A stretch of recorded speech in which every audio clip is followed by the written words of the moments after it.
Hi everyone, Dave Broughton along with Bill Wagner. Thanks for joining us for another Navy Sports Chat, football edition as we approach season opening game, Navy against Ohio State, September 5th in Columbus, Ohio. So Bill, today, as we have 2 weeks left, we're going to focus on offense today. A lot of turnover, especially in the skill position. Yes. I want to ask you, what to expect from the Navy offense this year. You've been out there a lot. We've been told maybe some more passing this year, so you've been watching Ricky Dobbs. But let's start with the offensive line. And I guess, in the depth chart, I guess Curtis Bass, and let's start with him, who was a starting guard last year. In the scrimmage last week, they tried him at center. Have you found out from Coach Ken Niumatalolo if that's a change that's going to occur or something they're still considering? And then give us a little overview on those big guys up front. Well, I don't know what's going on with Curtis Bass. He played center in the scrimmage. He looked good. Ken Niumatalolo told me on Monday they were very pleased with his performance, and we're going to keep him there. Then I went out to practice on Tuesday, and he flip-flopped and said, no, well, we're going to keep Brady DeMel at center. And Brady DeMel is the sophomore who was put at center during the spring, and they thought he might be the answer there. What Navy's trying to do is that they play teams that run a 3-4 defensive alignment. The primary team that does that is Air Force, and that means that the center is covered by a nose guard.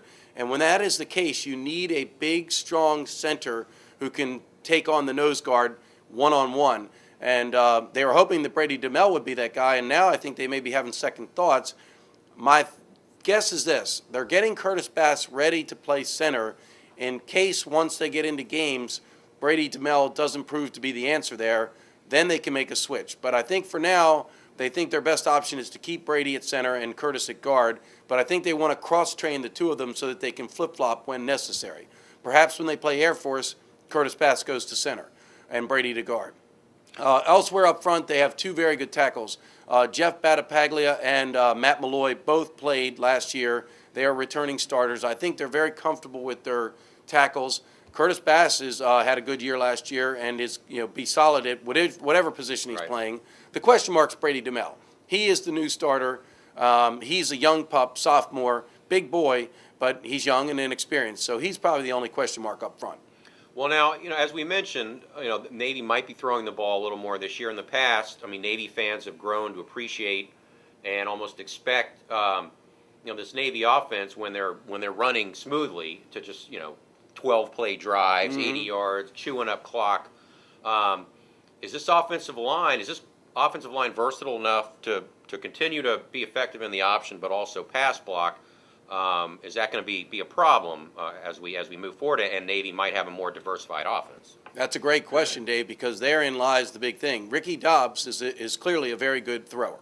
He is a natural. He looks natural throwing the ball, which I could not say about some previous Navy quarterbacks.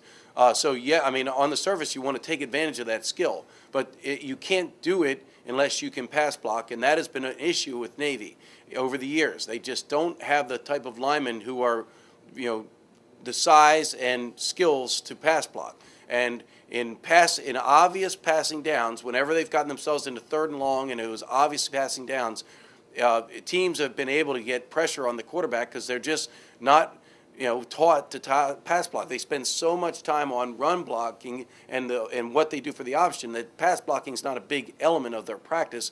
And again, you don't have big guys who can take on these massive defensive linemen that most teams have. So therein is the big question. If you want to throw the ball more and start doing it on first and second down, which Navy has normally never done, can you pass block? But I think that what Navy would like to do is start throwing more when teams don't expect it.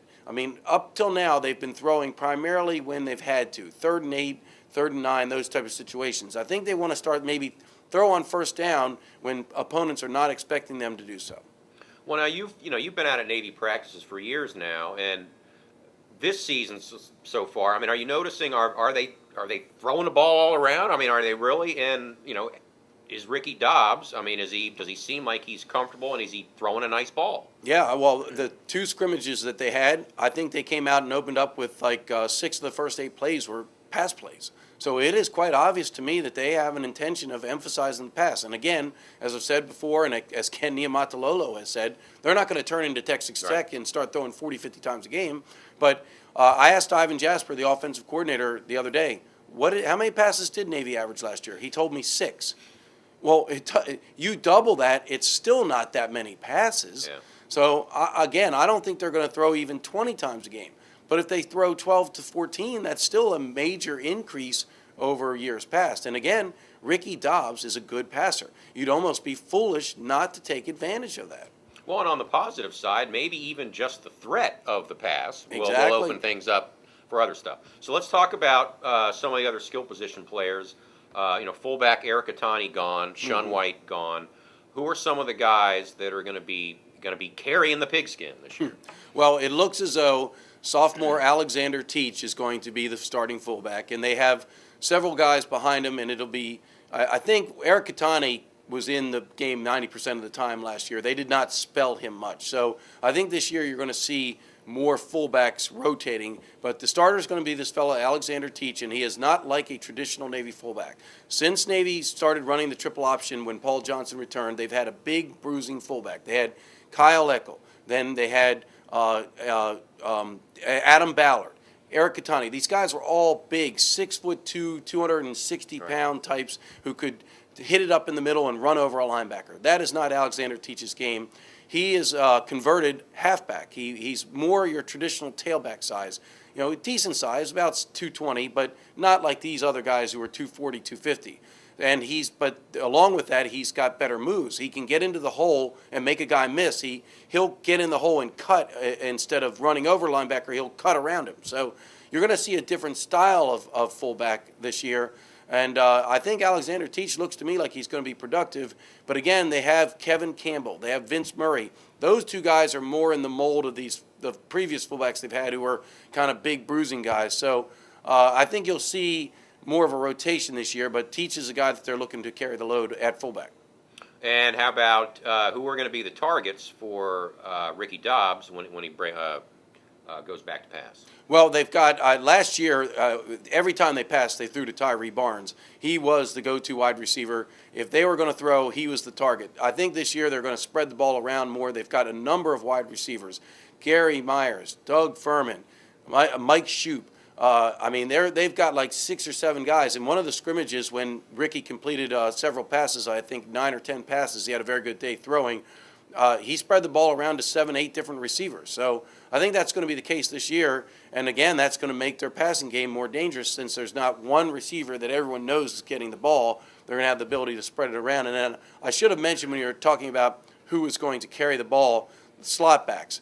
Same thing last year. Shun White was the go-to guy at slot back. They tried to set it up so that 8 times out of 10, when they pitched the ball in the option, it was going to Shun White. Again, this year they have a more diversified slot back situation. You've got 8, 9 guys fighting for time. Bobby Doyle and Corey Finnerty are the veteran guys, and then you've got a bunch of young guys, Marcus Curry, Corey James, Andre Bird. There's a freshman who has emerged named Gigi Green, who Navy is very excited about. Another freshman, Bo Snelson, who's a good-looking prospect. So I think you're going to see a lot of slot backs carrying the ball. Did you mention Stukel? We need to talk about that. Michael Stukel was going to see considerable time at slot back. He may be the fastest slot back Navy has. Unfortunately, backup quarterback Chris Proctor suffered an injury in the last scrimmage. He had surgery this week, and he is now lost for 4 weeks or so. And as a result, they've had to move Mike Stukel back to quarterback, and he will not be available to play slot back at least until Chris Proctor returns from injury. Wow. Well, that's a good breakdown, Bill. A lot of new names to be talked about this year Yes. for Navy football. I'm really looking forward to getting things going, and they'll be obviously put right to the test against Ohio State.